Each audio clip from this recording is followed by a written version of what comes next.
Good evening, everyone. Welcome to the show. It's your boy Jace, the King Jace. Like always, want to start off by saying thank you to everyone that watches my show. I appreciate you.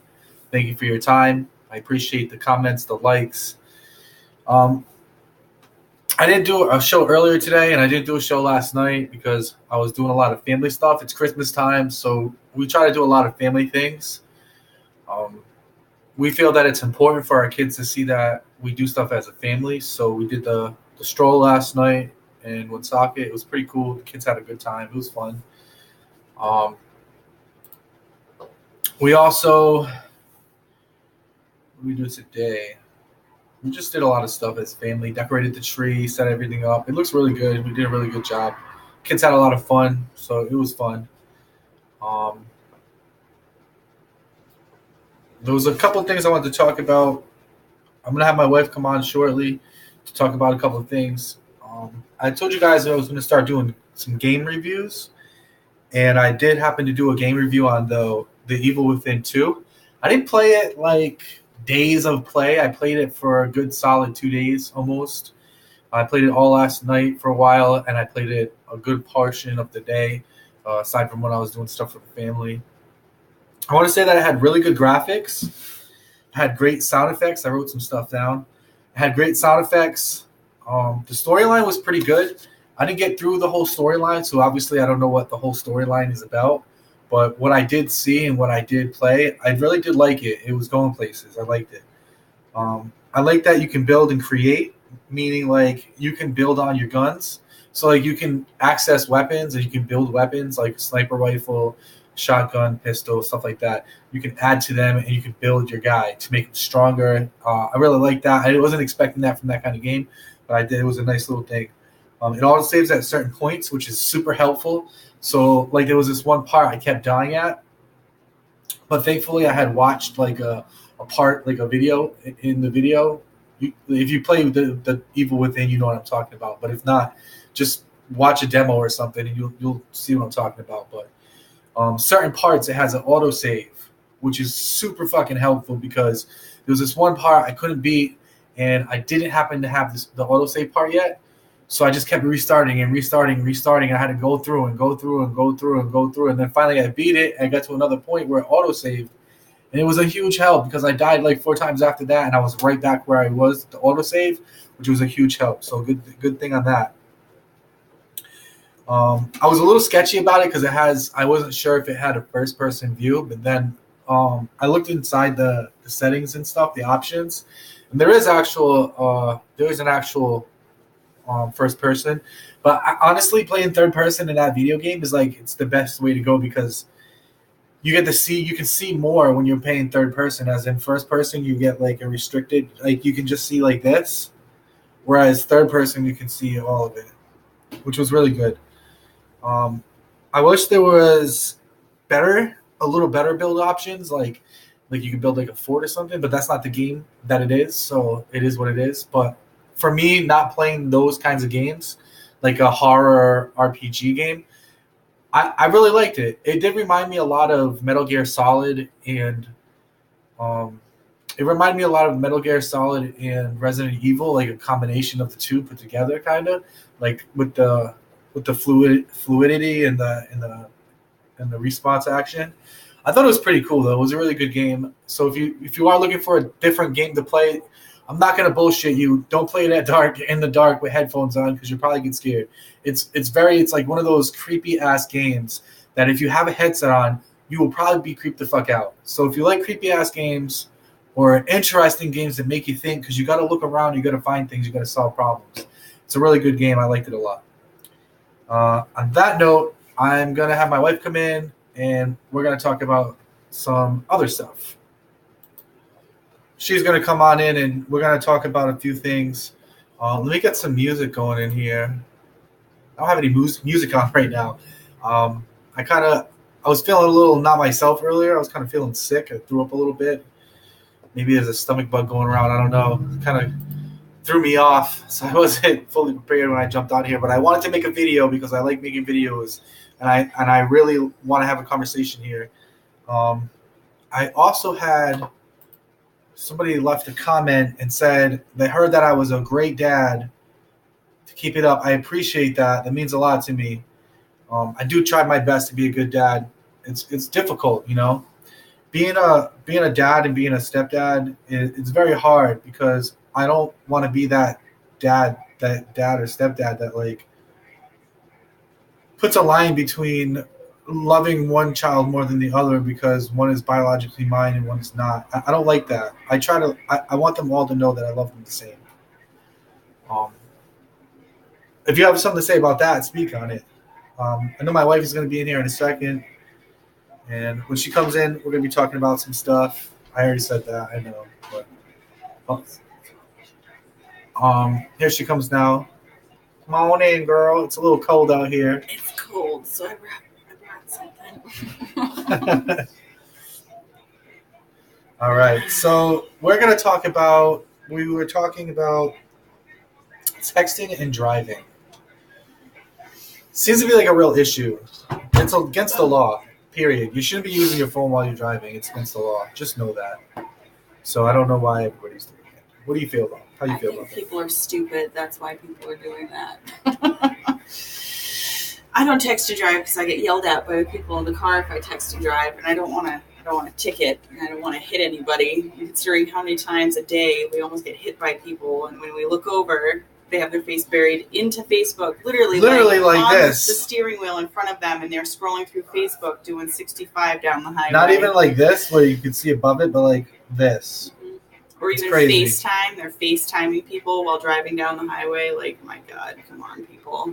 And then if you tooted them, they get all mad or and get their attention, they flip you off and jump in front of you and slam on the brakes, like that girl that day that cut us off and tried to stop in the middle of the road. Stopped the car, and I didn't see me get out of the car, and I got out of the car, and I was like yelling. We had kids in the car. What are you doing? And she noticed that I got out of the car, and she took off like a bat out of hell. She was driving down the road, slamming on her brakes, accelerating, swerving all over the place. Finally got the chance to go around her, and Jason's window was open and her window was open, and when we went by, she had her face buried into Facebook, like buried in her phone going down the road through town. So Jace, right through the open window, was like, get off your phone. So she flips him off, and we drive down the road, and she literally came flying up and cut between us, almost hit the car in front of us, and then tried to dead stop in the middle of the road so that we'd hit her. It's ridiculous. It was ridiculous. But that seems to be Rhode Island driving. Right. So. Moral of the story, though, don't text and drive. It's not just your life you're risking; it's everybody else's. Think about that. We and our children don't feel like dying today. Another thing we were going to talk about is when you're driving down the road, right? It seems like whenever you're in a hurry, that's when the slowest people get in front of you. But it's like when you're driving down the road and somebody's coming off of a side street, and they can clearly see that there's no more cars coming from behind you. But yet they whip out in front of you, almost causing you to crash into them, and then they drive 5 miles an hour on a 40-mile an hour. Right.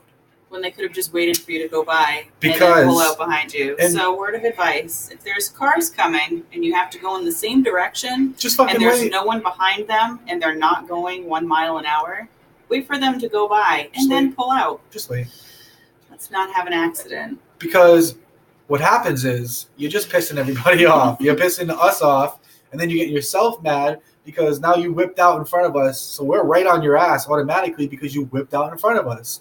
You just assume like we're being assholes because we're right on your ass, but in all actuality, you're the asshole. That's right. Just say it.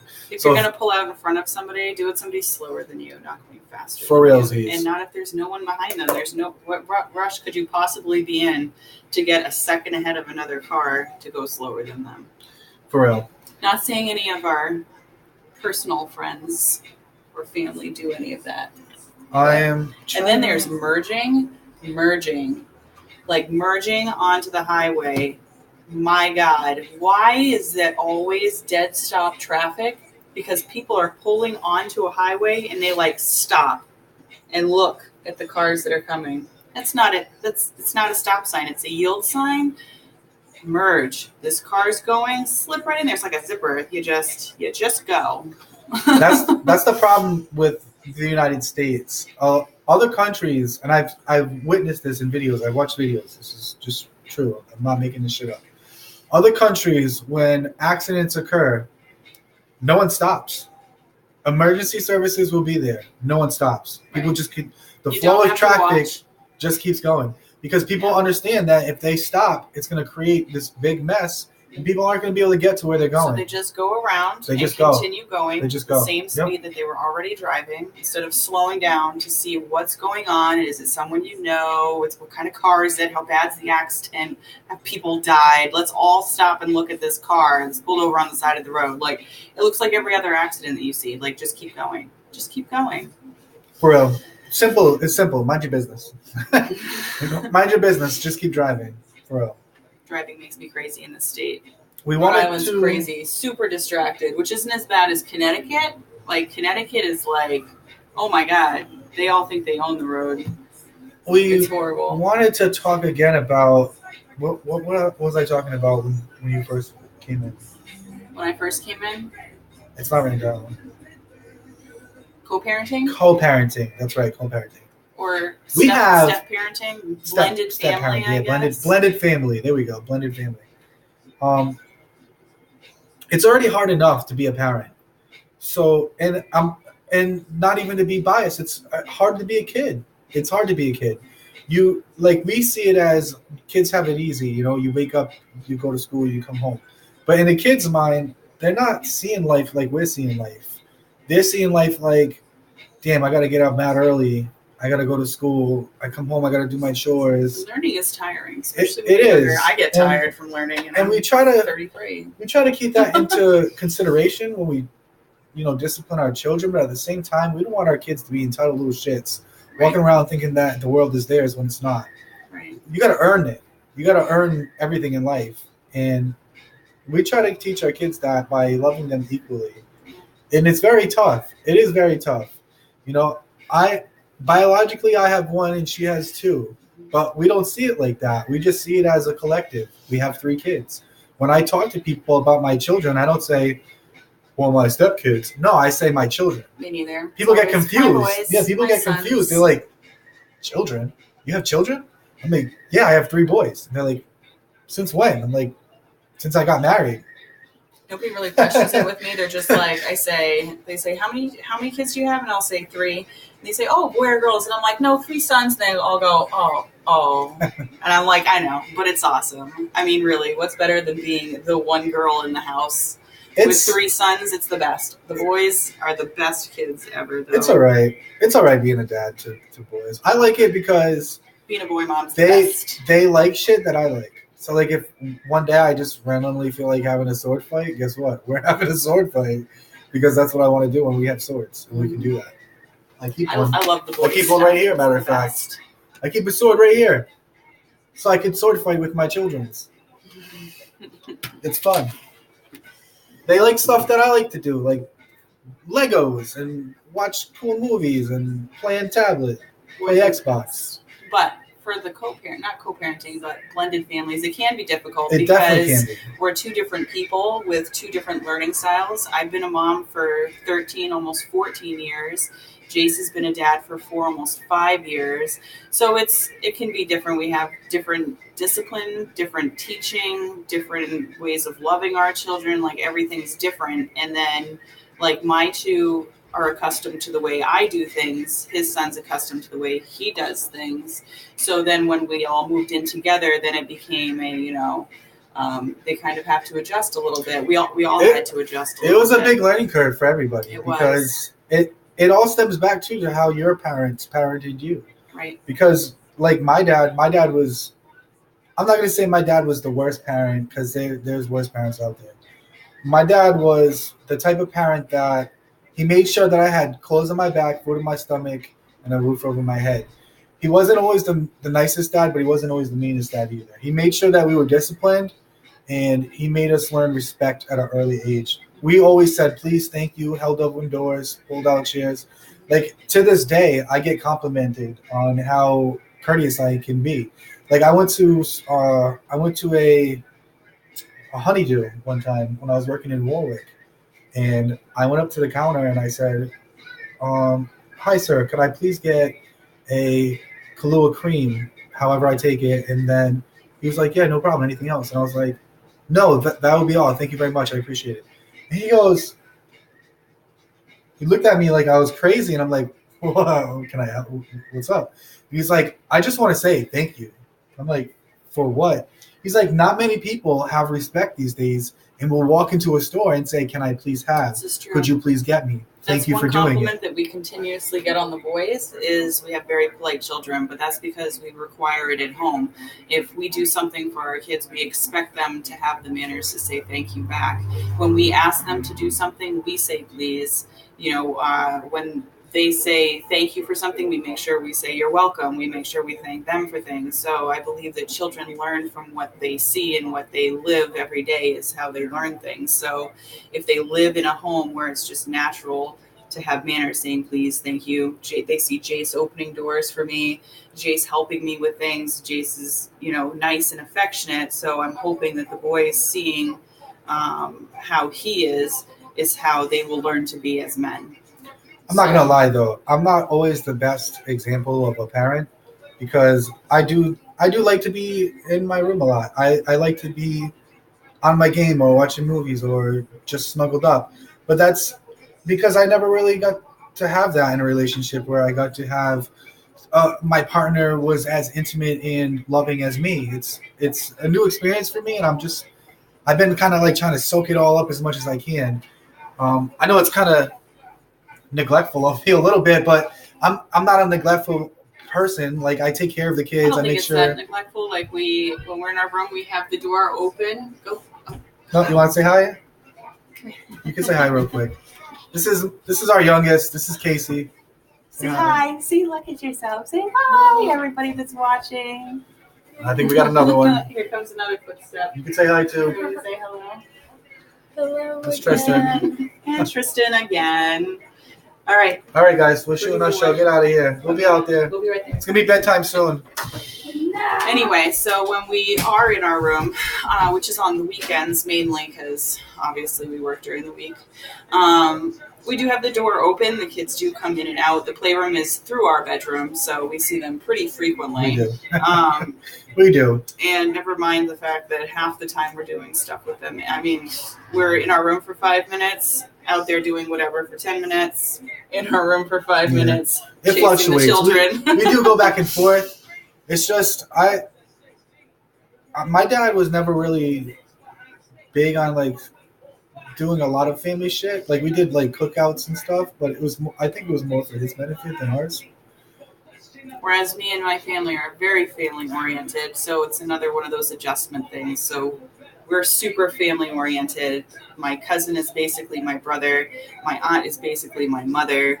My uncle Vance is the best uncle in the entire world. So we just everybody obsesses over seeing Uncle Vance. So we spend a lot of time as a family. I don't want anybody to get it twisted. If any of my family watches this, I don't want you to get it twisted. I'm not bashing my dad. I'm not saying my dad was a bad guy or a bad parent. I'm just saying everyone sees things, like we were saying earlier, in a different perspective from which somebody else is going to see it. Like I seen things how I seen it, and unfortunately for me, I look a lot like my mom. So my dad had that. We had like a weird relationship because of that. And I'm not saying that it was an unhealthy relationship or a bad relationship, but it wasn't as close of a relationship as I would have liked or that I seen him have with my other brothers. So that, in the end, when it comes to his parenting, it Ultimately, affects him in it the way does. that he obsesses over his affections for the children. He doesn't want them to think that he doesn't love them. He doesn't want them to ever wonder if he loves them. And it kind of makes him more of a involved parent, just to try to be what he wishes he had more of as a child. So I don't like to say I spoil the kids, but I do try to make sure that they do have what they want. Like at the holiday stroll, we were walking, and I only had literally $13 in my pocket, and our son Tristan wanted a Minecraft sword that was there. It was $12. I fucking bought it. So I just I want the kids to be happy. I want them to have a good life. I'm not saying that I had a bad life, but I'm not saying I had the greatest either. And I just want them to have better than what I had and better than what I have. I feel like that's kind of an all-parent thing. It's the same kind of thing I do. I think about how it was when I grew up and how my parents were as parents, and I just strive to be better. Not to say they were bad, to each their own. We survived. But I just try to be the best parent I can be. He tries to be the best parent he can be. And then as co-parenting, it can be somewhat difficult because we have different views on things, but most of the time it works out pretty good. It does work out pretty Kids good. are happy. We're happy. We also take in consideration that we both have different aspects of life and we both see things differently. And we understand that. I might do something she might not like, but she gets over it. And she might do something that I might not like, and I get over it because that's part of being married. And sometimes you're not always going to see 100% at the same level. Sometimes I might be over here and you might be over here. But you know what? At the end of the day, we're always going to come right back and be in the middle. Talk about it. You got to talk about it. Even if it upsets you, even if we're mad at each other, we'll still talk about it. We might be mean about it, how we talk about it, but we still talk about it. Because we're both aggressive and stubborn. So we're very strong-willed, stubborn people. But we love each other and we make it work. And that's the main thing. But it's important for kids to see that no matter what conflict mom and dad have, they work it out in non-violent ways. They know that they can tell, like, oh, are you guys unhappy right now? Yes, but you don't need to be involved. And they're like, okay. They don't even ask. They know because we just work it right. And then in the end, we end up talking about it and we work it out, and it is what it is. So they get to see that when mom and dad are yelling and slamming doors on each other, they know that it's a bad day. I'm just kidding. Everybody gets into arguments, but we rarely have that kind of an argument or that aggressiveness in front of the children. It's unhealthy for them. So when we argue or anything like that, we tend to not be in front of them. It'd be like on the phone, or like if we're having a disagreement and we feel like it's going to get out of hand, one of us will leave. Like she'll take the kids and go for a ride, or I'll be like, all right, I'm going to go to the store. I'll just go for a walk. It's better that way because get your cool off period. Yeah, you got to cool off because I've been in relationships where the fighting and yelling it's just not healthy for kids, because the kids will see that and then they get upset, and then now you're not only fighting with each other, now you're worried about the kids because the kids are now all scared and worried and concerned, and it's just unhealthy altogether. So we try not to do any of that fighting in front of the kids. I'd rather my kids learn that as an adult, that how to handle a disagreement correctly, and that screaming, yelling, aggressive behavior is just not the way to go. And honestly, it wouldn't be smart for us because our kids have counselors. So like it would be bad for us if they go to the counselor and like, Mommy and Daddy are yelling at each other all the time. That would be bad. So we advise people that if you're going to fight with your significant other, do it out of earshot for real, behind closed doors. Children. When the kids go to bed and then you guys want to argue about something, whisper aggressively at each other from across the room. Why'd you fucking do that? Why'd you do that? Stop yelling at me. You're yelling at me. I'm whispering. You're yelling. That's how it should go. But it's fun. Co-parenting is fun, and being part of a blended family is fun, and there's more ups than downs. Absolutely. I see. I mean, it does suck that sometimes people always say there's no favorites. No one should have favorites, but parents always have favorites. That's not bullshit. Every parent has a damn favorite. I do not. She has a favorite. Everybody has a favorite. You can say you don't. I don't care. You got to try not to show them that they're the favorite, but it's difficult. It is difficult, especially when they have cute little faces. But it is what it is. We have a happy family. We're very happy. We want to know what you think about this. What is your opinion on blended family, co-parenting, being a parent of boys or girls? What is it like for you as a parent? What's the learning and life experience of being a parent for you? Tell us. Let's talk about it. Comment on what we say. Tell us if you like what we say, if you don't like what we say. No more thumbs down, only thumbs up. Let's talk about it. Comment. You can thumbs down, but tell us why. Tell us why. Be like, thumbs down. The show is shit.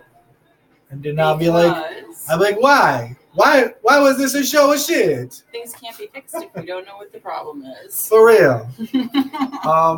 One last thing we wanted to talk about also was speed limits. speed limits. This is a car show, the car show apparently today. It's all about car stuff, apparently. Why do people have to go 24 miles an hour in a 25 miles an hour speed limit Now, area? I know it's not legally legal to go 5 miles over the speed limit, but no cop, except an asshole cop, is going to pull you over for doing 5 miles over the speed limit. They really rarely ever do they pull you over for doing 5 over the speed limit. Unless you get that one cop that she got, and she got pulled over for doing like a mile over the speed limit. 7 miles over Ridiculous. the speed limit. Ridiculous. 7 miles, and he gave me a written warning and this aggressive like dad talk about speeding with children in the car and how dangerous that can be. It's 7 miles over the speed limit. Also, everybody, I wanted to let you know, if you don't have a front plate and if you live in Rhode Island, put out a front plate. Because I was pulled over the other day for not having a front plate. Been a year since we had a front plate, but I got pulled over yesterday or the day before. It was like the 30th. They were trying to get the last of the month like brownie points, so they're like, we're gonna pull this guy over for no front plate on the front of his car. It was ridiculous. It was ridiculous. All right, well, it's been a pleasure. We're rambling on now. It's been almost a half an hour. It's one of our longest episodes because we get to talk. Because I talk a lot. No, I talk a lot too. We get to talk and we have a good time. It's fun doing this show. I just want to say we appreciate you. If you've gotten this far, thank you for watching. She's so beautiful. I just want to thank everybody for subscribing that have subscribed. Please tell your family, tell your friends. If you want to talk about something, let us know. The next episode, I'm going to review another game that I've been playing for a while now, and I really feel like it deserves a review. It is Black Ops 4. It is an amazing game. Listen, I'm going to give it a full review. If anybody wants to suggest a game for him to review that is not Black Ops and is not PUBG and is not even like either of those two games, this wife would be happy. I could play Tom Clancy. I could tolerate that for a couple of days. Anything. I was thinking about playing Tomb Raider. I seen it in the red box, and it's like the game that I was just playing minus the horror. The horror was fun. He squealed and jumped. No, I didn't. That's it. We're out of here. We're ending the show now. The show is over. I didn't squeal. On that note, we'll see you tomorrow. I will be on in the morning at some point. I'm out of here. We're out of here. Y'all have a good night. Peace out.